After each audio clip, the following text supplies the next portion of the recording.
They said he was too soft, that he walked funny, that he talked like a girl. 3 times Liam packed his small suitcase in excitement, thinking he had finally found a home, and 3 times he was returned like a broken toy, not because he misbehaved or acted out, but because he was different. Though no one ever said the word gay out loud, Missouri's foster system had no room for softness. And Liam, he was all softness. He liked drawing ballerinas and painting skies in pinks and purples. He asked questions about love and fairness. He cried when the class pet hamster died.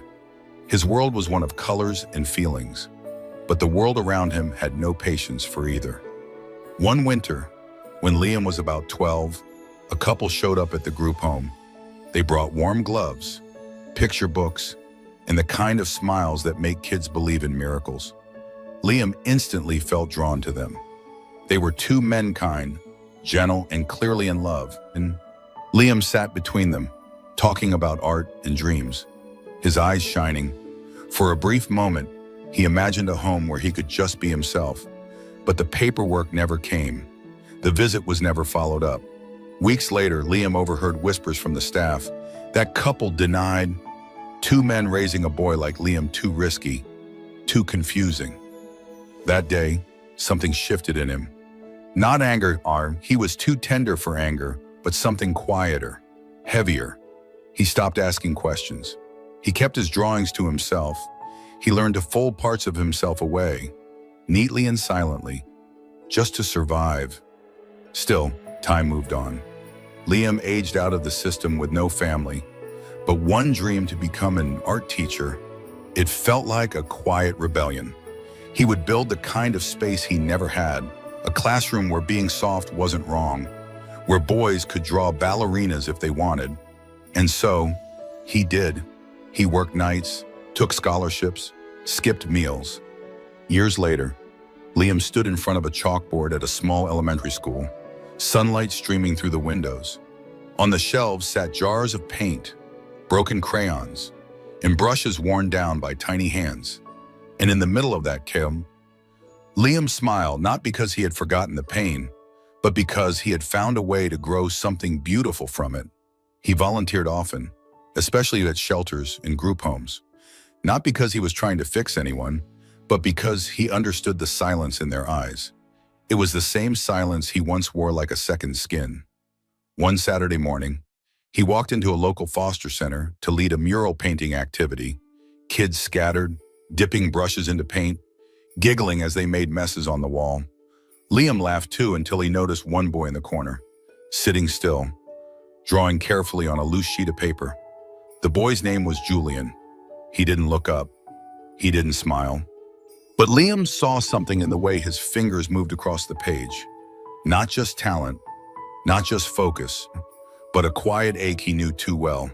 It wasn't the colors Julian chose. It was the way he made them feel buoyant and hopeful at the same time. And without knowing why, Liam's breath caught.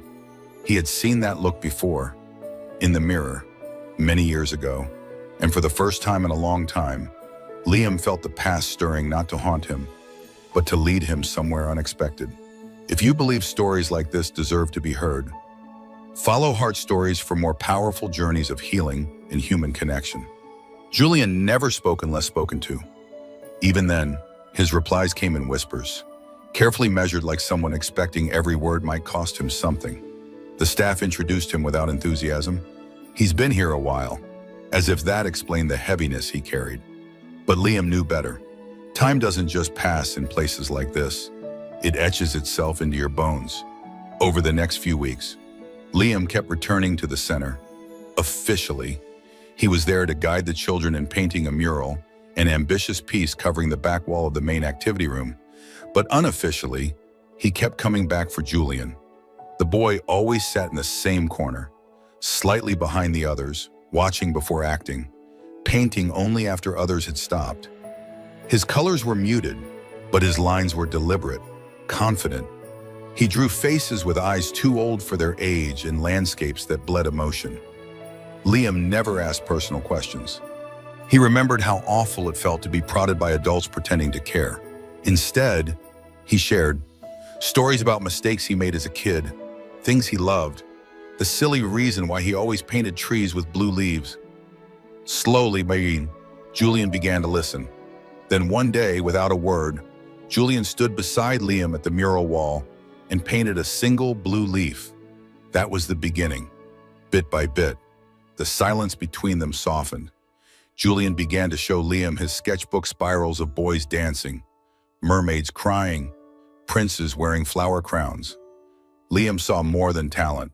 He saw imagination fighting to stay alive in a world trying to crush it.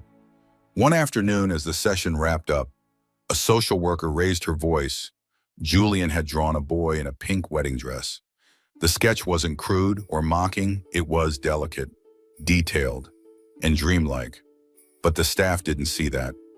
"This again," the woman snapped, snatching the paper from Julian's hands. "Do you think anyone will want to take you home if you keep drawing this kind of stuff?" Julian didn't cry. He didn't flinch. He simply lowered his head, like he'd heard this too many times to care anymore. But Liam froze.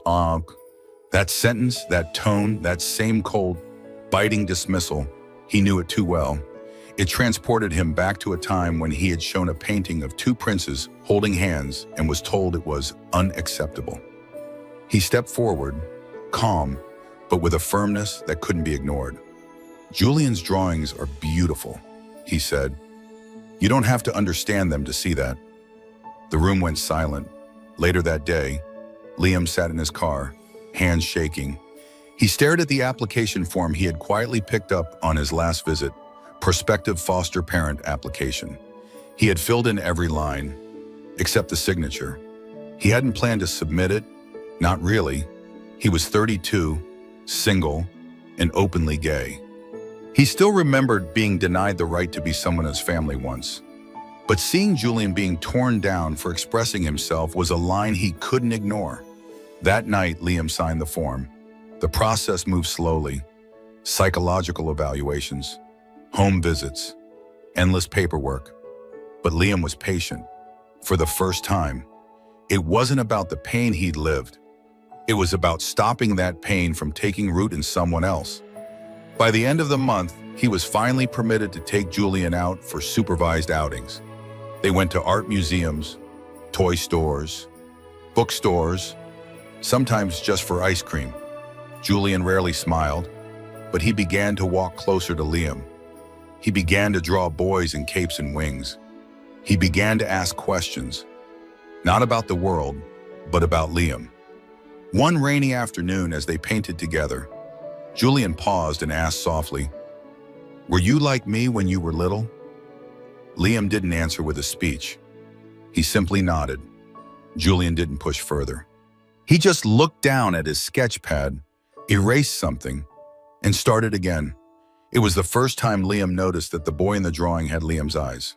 That evening, Liam submitted the final request. He wanted to become Julian's permanent guardian. A few days later, Liam received a letter. His request had been accepted. The appointment to sign the legal papers was set for the following Tuesday. He had waited his entire life to become someone's family, but nothing could have prepared him for the question Julian would ask on that day, a question that would shake him to his core. Not because it was cruel, but because it was exactly the question he had once wanted to ask someone too. Tuesday morning arrived beneath a gray Missouri sky. Liam woke early, pressed his best shirt, and neatly combed his hair in front of the mirror, as if preparing for the most sacred moment of his life. In a way, he wasn't just signing papers. He was finally saying out loud, "I am not afraid to love someone like me." At the center, Julian waited quietly in the social worker's office, knees tucked under his chin. He wore the navy sweater Liam had gifted him weeks ago, the one with tiny embroidered stars along the sleeves. The boy clutched a sketch pad to his chest, his expression unreadable. The room smelled of printer ink and stale coffee. On the desk lay a pen, a file folder, and the adoption agreement, neatly typed, waiting for a signature. But just as Liam reached for the pen, Julian turned to him and asked, in a voice barely above a whisper, "If one day you find out who I really am, will you send me back too?" The question was like a nail through glass, clean, sudden, shattering. Liam froze. Oniquay. Julian stared at him, his small fingers gripping the edges of the sketch pad like it was his only shield.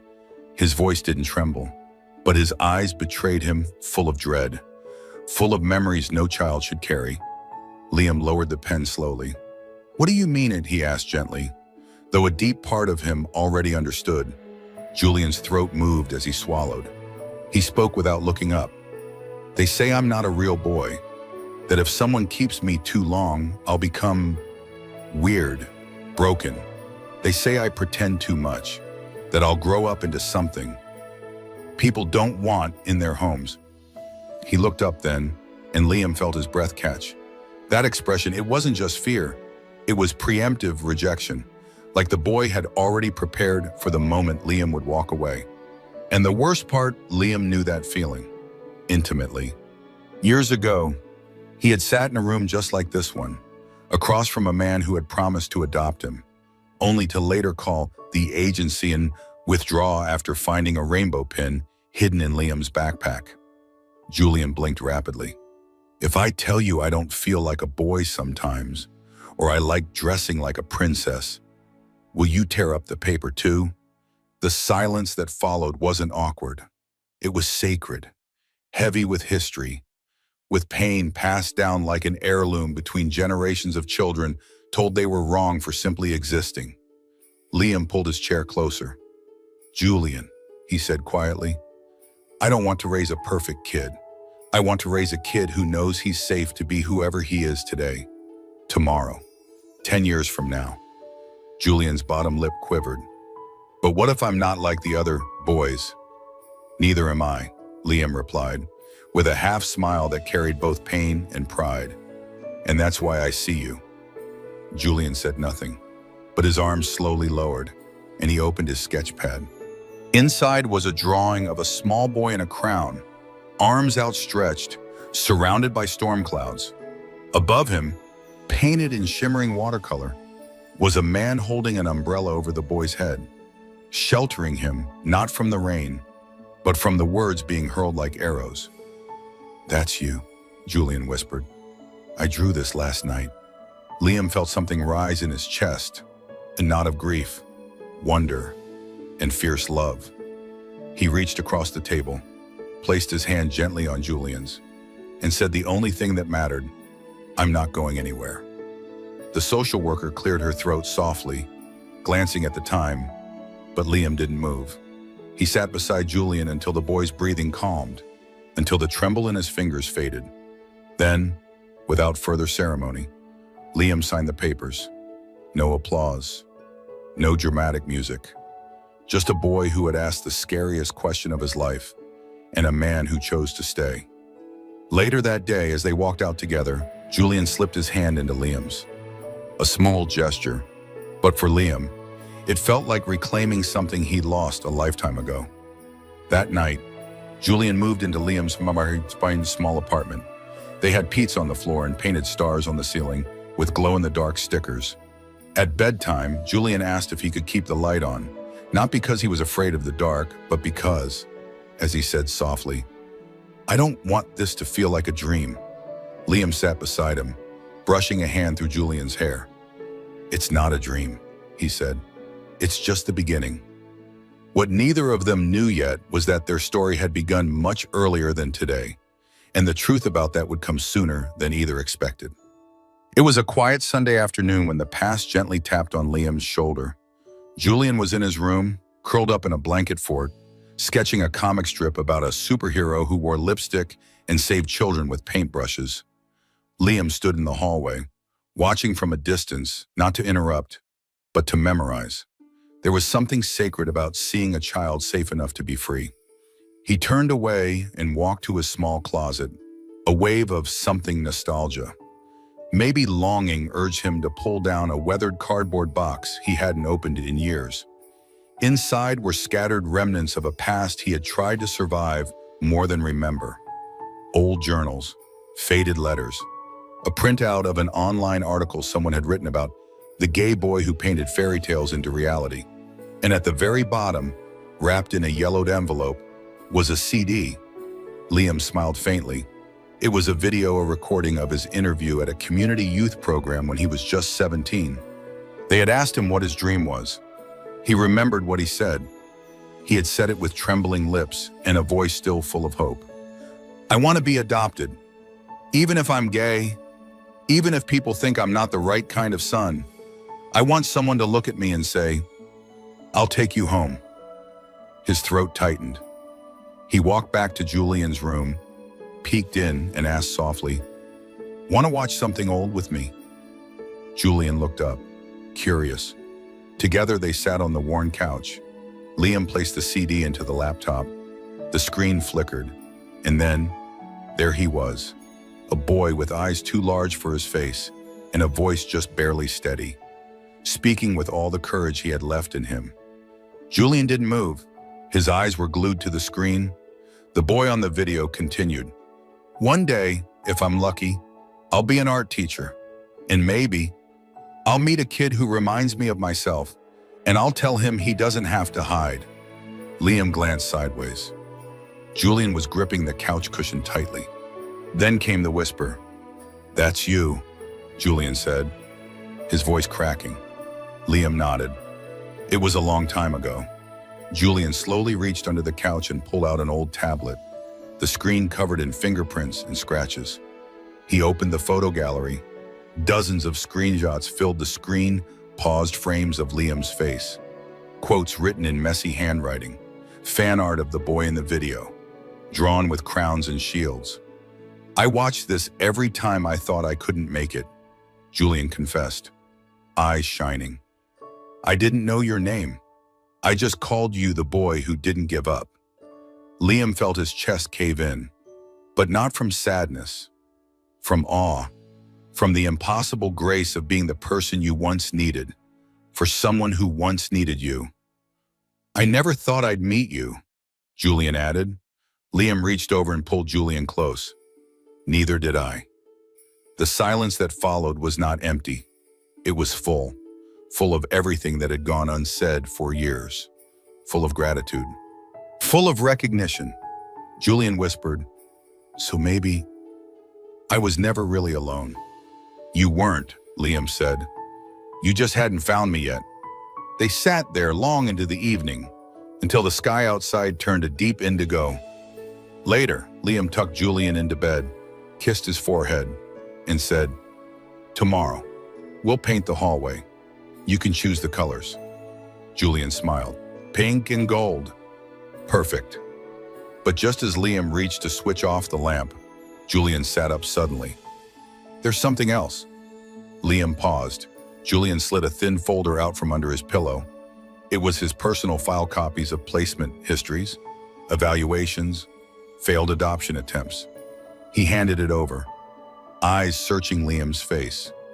"I wanted to show you before, but I was scared." Liam opened the folder. The first few pages were familiar, basic information, dates, reports. But then his eyes landed on a highlighted entry: prospective adopter, application denied, applicant Liam R. Kessler, year 2016. He froze. Julian tilted his head. "That's you, right?" Liam's hand began to tremble. He remembered a brief, desperate attempt to adopt a small boy who painted sad pictures in group therapy. He was just starting his career, had little money, no legal representation. The agency told him, flatly, that a single gay man wasn't suitable for a child with identity uncertainty. That boy had been Julian. The world spun for a moment. They had almost found each other. Years ago, only to be torn apart by ink on paper and policies pretending to protect. Julian blinked slowly. "You tried to adopt me before.